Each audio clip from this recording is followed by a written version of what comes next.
दामिनी रसोई से जिंदगी तक मध्ये सखींनो तुमचं मनापासून स्वागत।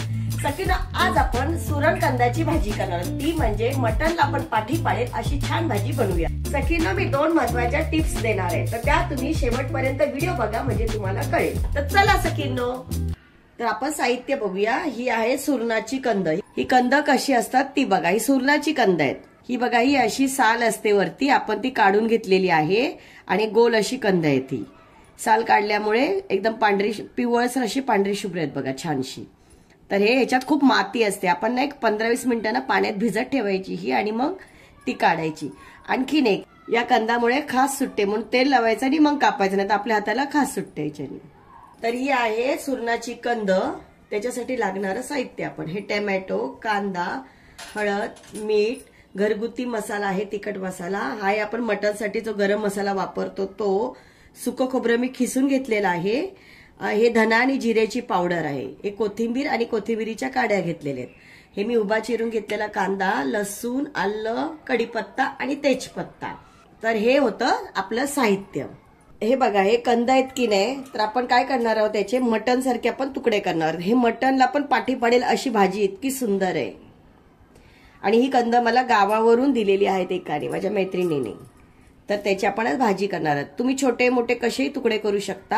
हे मी स्वच्छ धुवून घेतलेले 4-5 पाण्याने आणि असे तुकडे करून घेऊया आपण सगळे। हे बघा, आपण असे बारीक तुकडे करून घेतलेत आणि स्वच्छ 2-3 पाण्याने धुवून घेतलेत, कारण परत मग माती असू शकते म्हणून। सर्व आपण धुतलेलंच होतं, तरी पण कापल्यानंतर परत एकदा धुवायचं। आता आपण याला 2 शिट्ट्या करून घेऊया, पण शिट्टी करण्याच्या आधी ना आपण थोडंसं याच्यामध्ये मीठ घालूया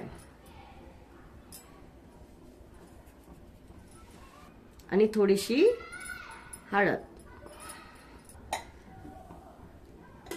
आता हळद आणि मीठ घालण्याचं कारण काय माहितीये का, जेव्हा ते उकडलं जातं तेव्हा त्याच्यामध्ये ते छान मिक्स होतं, म्हणून आपण हळद आणि मीठ घातले। तर आपण 2 शिट्ट्या आता करून घेऊया। 2 शिट्ट्या झालेल्या आहेत। आपण कुकर थंड करायला ठेवलेला आहे। थोडंसं आपण याच्यामध्ये तेल घालून घेऊया। आता आपण वाटण्याची तयारी करत आहोत। कांदा सांभाळून करणे। आता कांदा आहे ना, आपण तेलावरती मस्त छानसा परतून घेऊया, थोडासा लालसर असा परतून घेऊया।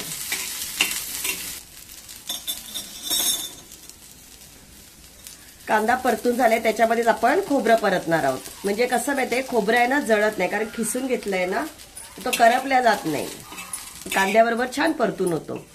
आता सुकं खोबरं परतण्याचं कारण काय माहितीये, कुबट वास असेल तर तो निघून जातो याच्यामधून, आणि परतल्यामुळे टेस्ट छान येते, चव वाढते त्याची। त्याच्यामध्येच आपण आपला खडा मसाला आहे, लवंग, मिरी, दालचिनी, तो घालणार आहोत।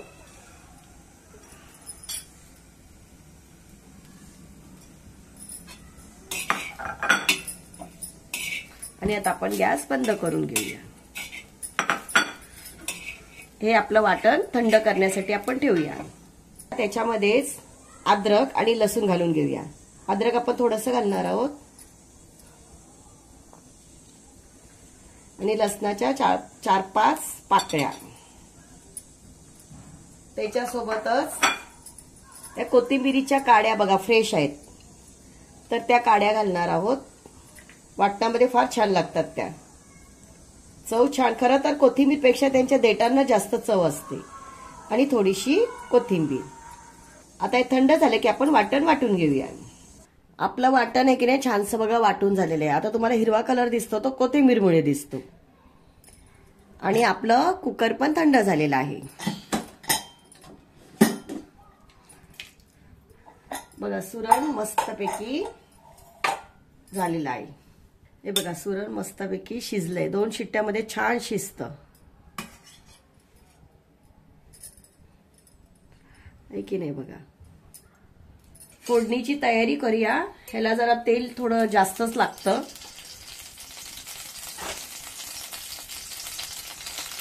एक 3 चमचे आपण तेल घेतलंय, चमचा जास्त मोठा नाहीये, छोटा आहे।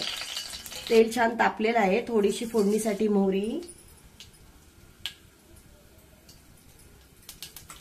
थोडेसे जिरे नेहमी हातावरती चोळून घ्यायचे।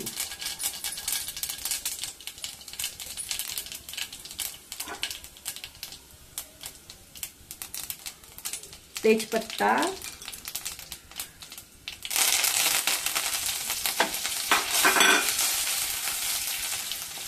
कढीपत्ता आणि ही आहे वेलची, गरम मसाल्यातली वेलची. याला छानसं परतून घेऊया. आणि बारीक चिरलेला कांदा.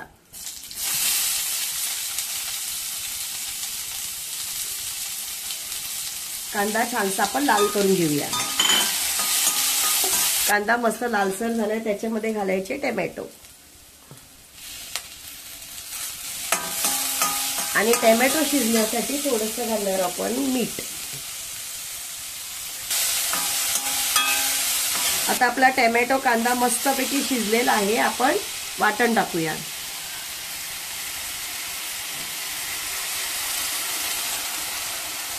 वाटण छानसं परतून घेऊया त्याच्यामध्ये. त्याच्यामध्येच आपण आपला घरगुती मसाला, आता किती तुम्हाला तिखट हवं त्याप्रमाणे, थोडीशी हळद, कारण आपण हळद पण पहिला टाकलेली, पण थोडीशी टाकायची. आणि ही आहे धना जिरा पावडर, 1 चमचा धना जिरा पावडर. आणि आपला हा आहे मटनचा गरम मसाला, तो थोडासा घालणार आहोत आपण, कारण आपण लवंग, मिरी आणि दालचिनी वाटणामध्ये घातलेली आहे, मग ते जास्त तिखट होतं. आता याला छानसं तेल सुटेपर्यंत आपण परतून घेऊया. हे बघा आपलं वाटण छानसं परतून झालेलं आहे. त्याच्यामध्येच आपण हे सुरणाचे उकडलेले तुकडे घालणार आहोत.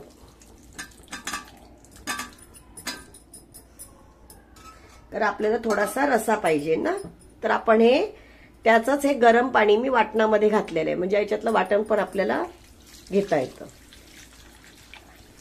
आणि याला आता एक 5 मिनिटं उकळी येऊन देऊया, कारण हे शिजलेलंच आहे, फक्त आपल्याला थोडंसं मिक्स व्हायला पाहिजे मसाला आणि हे, म्हणून आपण 5 मिनिटं त्याला उकळी येऊन देणार आहोत आणि थोडा रसा ठेवणार आहोत.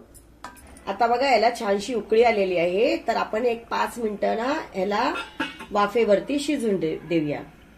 थोडंसं आपण हलवायचं, कारण का माहितीये का, याच्यामध्ये आपण वाटण टाकलेलं आहे, तर ते खाली लागू नये म्हणून. तर याला उकळू दे चांगलं मस्तपैकी. 5 मिनिटांनी आपण बघूया. आता 5 ते 10 मिनिटं झालेली आहेत. आपण आपली भाजी झाली की नाही बघूया. किती मस्त छान सुगंध येतोय, मटण वाटते की नाही. आता आपण याच्यामध्ये ना थोडीशी कोथिंबीर घालून घेऊया. जरा गरम याच्यात घातली ना तर त्या कोथिंबीरीचा स्वाद फार छान येतो त्याच्यामध्ये. 2 मिनिटं असं परतून घेऊया. आणि आता आपण ही भाजी काढून घेऊया.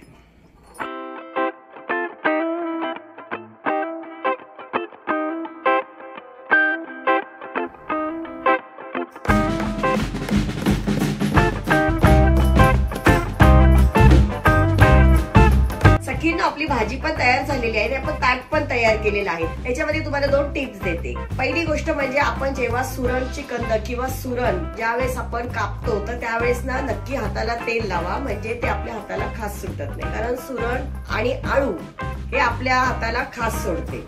दुसरं, तुमच्याकडे कोकम असेल तर जरूर कोकम टाका. कोकमामुळे छान चव येते आणि खास सुटत नाही. तर चला आपण भाजी खाऊन बघूया.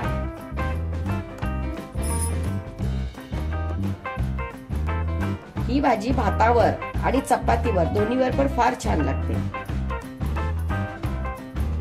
भाजी गरम आहे.